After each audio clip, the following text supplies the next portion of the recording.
Assassin's Creed Shadows is finally out, boys. I have been waiting for a true step back to stealth as a focal point in Assassin's Creed ever since AC Origins. Today, I will process my thoughts into this game after playing more than 8 hours, but this will be without spoilers, it's spoiler free. But before we start, mind helping your boy out of reaching 10k subs in 2025. 80% of people who watched my last video will not sub. Thanks, and moving on.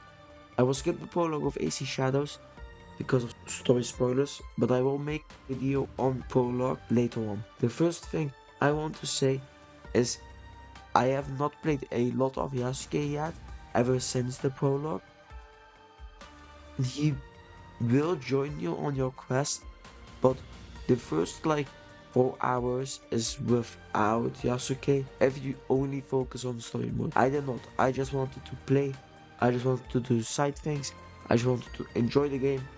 And a lot of my gameplay, like 99%, is Nawe.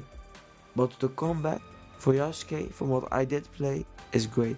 He feels like a brute, you know? But Nawe can get 80% there, and I have only been playing as her, so let's focus on her. The combat with Nawe is decent. It's not bad, it's not great. Nawe can strike faster than most people, so I almost never need to look out. I spam the light attack with the katana, and there is almost no punishment for spamming. Because if you hit someone, they take some recoil damage or they get stunned a little bit for a moment. Then I keep on attacking them and that just piles up to be just spamming R1. And if they can attack, I just immediately cancel with dodging. So I don't really like that you can cancel it instantly, but yeah, it's still okay, you know. You can parry, you can deflect. It is good, you know, in that way. You can also posture attack and charge it up, you know, if you want to. But I just found out that just spamming R1 was the quickest answer for me. And with most enemies, they always spam unstoppable combo, so I can't parry at all. Which means dodging is my only option. That's why I have developed that combo. Combat changes drastically how you approach it. The combat I just talked about was with the katana now it has. But when the other weapons like the tanto or the kusarigama, it changes a lot of things. The tanto is just a smaller katana, but does more posture damage.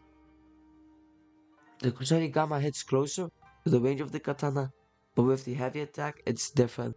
It has a massive sweeping swing that hits in a radius, which can help with crowd control if you have the right kusarigama and if you can attack in the right distance and position yourself in a place to hit everyone.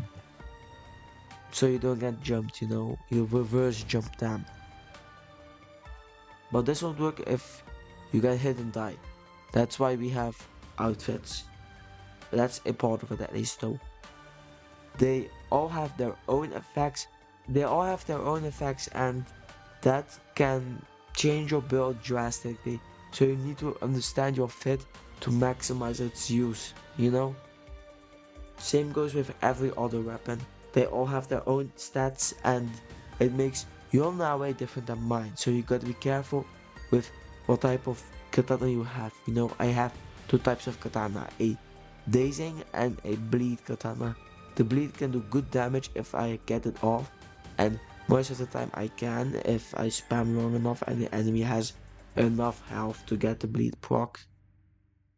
And with the daze, it just helps in the enemy not attacking as quickly as possible. Stealth is comparable to Assassin's Creed Unity. It is great, which makes stealth change. When I started, the season was spring, so the grass was tall. The storm season was out in Japan, which makes stealth extremely easy. The bases also elevate the stealth system that is there. You can crouch and go prone. You also have items that can help you fight. I have a kunai, smoke bomb, and shinobi bell. The kunai is free and the other two need to be unlocked. I don't find any use in the shuriken, so I don't use it. or have it unlocked. But the smoke bomb is good to run away and to engage in combat. Even while in combat, the smoke bomb is simply that amazing. The shinobi bell is good for one thing only, moving enemies into place. So some guys stand underneath a building, and if you want to hit them, you need to move them away, because air assassinations do more health segments. The bases can be really big, and every section of the base is kept to its own. So if you get found in one place, it won't affect the others, which is great. Every base has its own treasure, and some you can take without a scout. There are on your team who work in your shadow and assist you in anything you may need. Finding a quest to use scouts, help in combat. Scouts get resources, mock, just mock them, and the scouts will take them.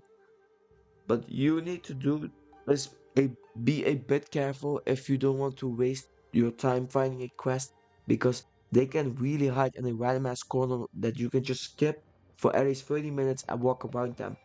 Not talking about experience, but moving on. Outside of combat, there are some things you can do, like a Kujikiri.